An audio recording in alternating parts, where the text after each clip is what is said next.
The Lord said to Moses, On the first day of the first month you shall erect the tabernacle of the tent of meeting, and you shall put it in the ark of the covenant, and you shall screen the ark with the veil.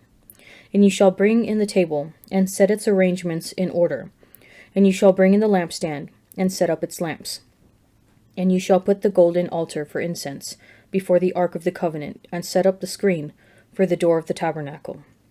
You shall set the altar of burnt offering before the door of the tabernacle of the tent of meeting, and place the laver between the tent of meeting and the altar, and put water in it.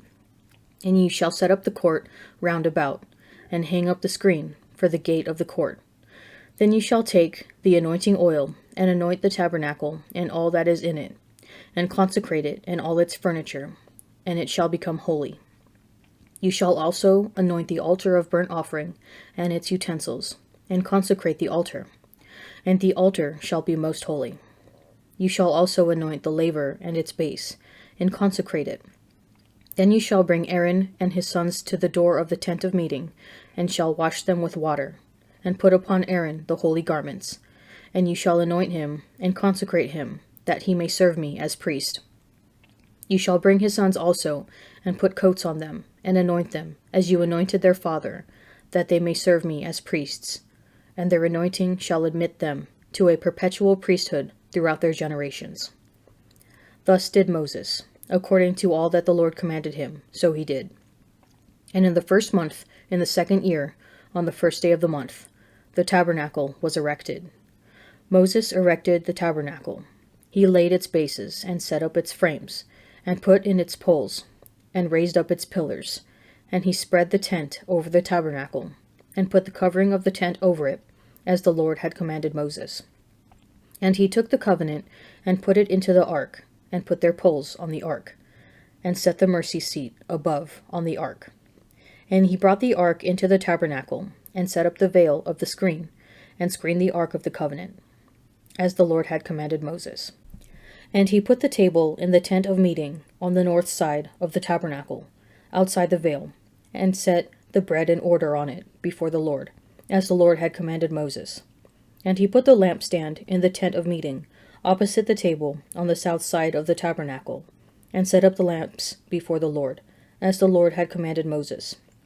And he put the golden altar in the tent of meeting before the veil, and burnt fragrant incense upon it, as the Lord had commanded Moses.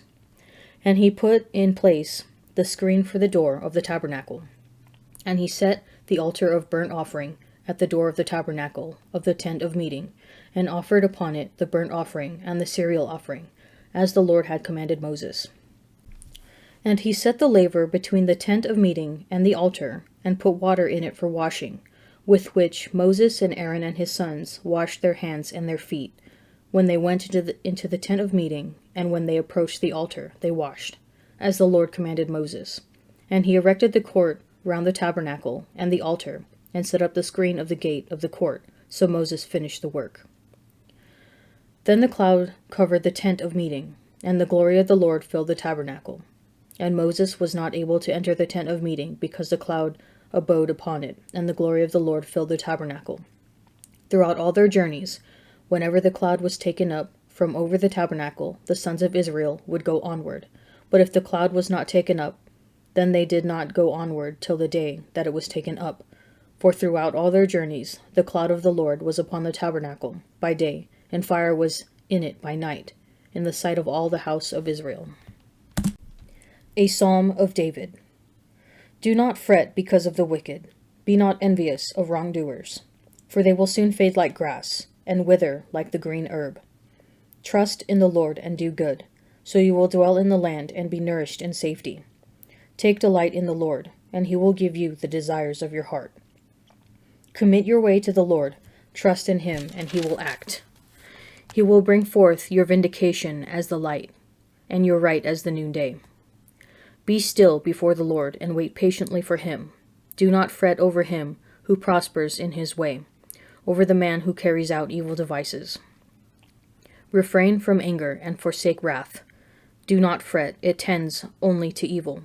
For the wicked shall be cut off, but those who wait for the Lord shall possess the land. Yet a little while, and the wicked will be no more. Though you look well at his place, he will not be there. But the meek shall possess the land, and delight themselves in abundant prosperity.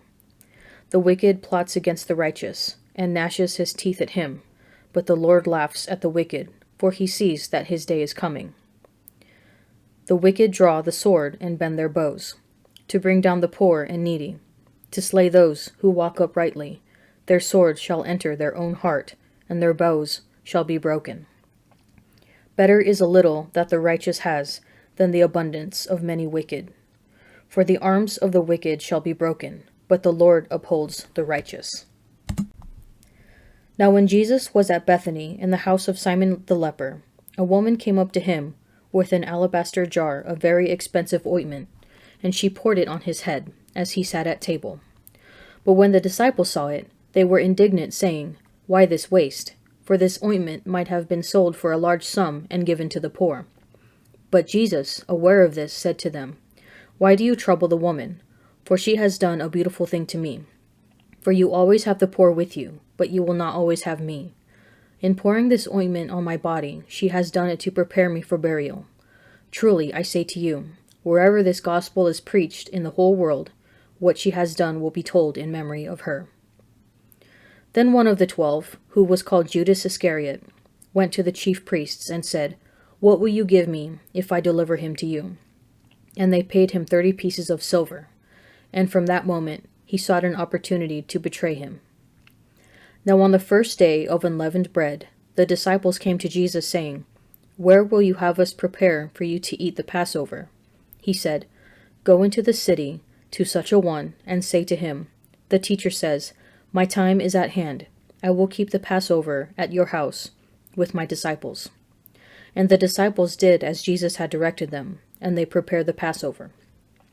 When it was evening, he sat at table with the 12 disciples. And as they were eating, he said, "Truly, I say to you, one of you will betray me." And they were very sorrowful, and began to say to him one after the other, "Is it I, Lord?" He answered, "He who has dipped his hand in the dish with me will betray me. The Son of Man goes as it is written of him, but woe to that man by whom the Son of Man is betrayed. It would have been better for that man if he had not been born." Judas, who betrayed him, said, "Is it I, Master?" He said to him, "You have said so." Now as they were eating, Jesus took bread, and blessed, and broke it, and gave it to the disciples, and said, "Take, eat, this is my body." And he took a chalice, and when he had given thanks, he gave it to them, saying, "Drink of it, all of you, for this is my blood of the covenant, which is poured out for many for the forgiveness of sins. I tell you, I shall not drink again of this fruit of the vine until the day when I drink it new with you in my Father's kingdom." And when they had sung a hymn, they went out to the Mount of Olives. Then Jesus said to them, "You will all fall away because of me this night, for it is written, I will strike the shepherd, and the sheep of the flock will be scattered. But after I am raised up, I will go before you to Galilee." Peter declared to him, "Though they all fall away because of you, I will never fall away." Jesus said to him, "Truly I say to you, this very night, before the cock crows, you will deny me 3 times. Peter said to him, "Even if I must die with you, I will not deny you." And so said all the disciples. Then Jesus went with them to a place called Gethsemane, and he said to his disciples, "Sit here while I go over there and pray." And taking with him Peter and the 2 sons of Zebedee, he began to be sorrowful and troubled. Then he said to them, "My soul is very sorrowful, even to death. Remain here and watch with me." And going a little further, he fell on his face and prayed, "My Father, if it be possible, let this chalice pass from me. Nevertheless, not as I will, but as you will." And he came to the disciples and found them sleeping. And he said to Peter, "So could you not watch with me 1 hour? Watch and pray that you may not enter into temptation. The spirit indeed is willing, but the flesh is weak." Again, for the 2nd time, he went away and prayed, "My Father, if this cannot pass unless I drink it, your will be done." And again he came and found them sleeping, for their eyes were heavy. So leaving them again, he went away and prayed for the 3rd time, saying the same words. Then he came to the disciples and said to them, "Are you still sleeping and taking your rest? Behold, the hour is at hand, and the Son of Man is betrayed into the hands of sinners. Rise, let us be going. See, my betrayer is at hand." Not everyone is allowed into the inner sanctum. You would not let a complete stranger browse through your closet or skim through your journal. When God's people set up the tabernacle, here in the book of Exodus, we can finally see it as a complete whole. All of the goatskins, purple threads, and bronze and gold workings have come together to make a sanctuary with gradations of holiness. As one proceeds from the outer court to the inner court, to the holy place, to the holy of holies, one gets closer and closer to the divine presence resting on the Ark of the Covenant. This series of steps sets up an order in our relationship with God. We do not start out as intimate friends, but as master and servant, or lawgiver and subject. Spiritually, we can proceed from an arm's length relationship of servitude to a father-son relationship, and finally to a more intimate spousal type relationship. It does not happen all at once, but gradually by stages. In the same way, not all of Jesus' thousands of disciples are invited to the Last Supper, but only his closest friends and followers, the apostles. How has the intimacy of your relationship with the Lord grown over time?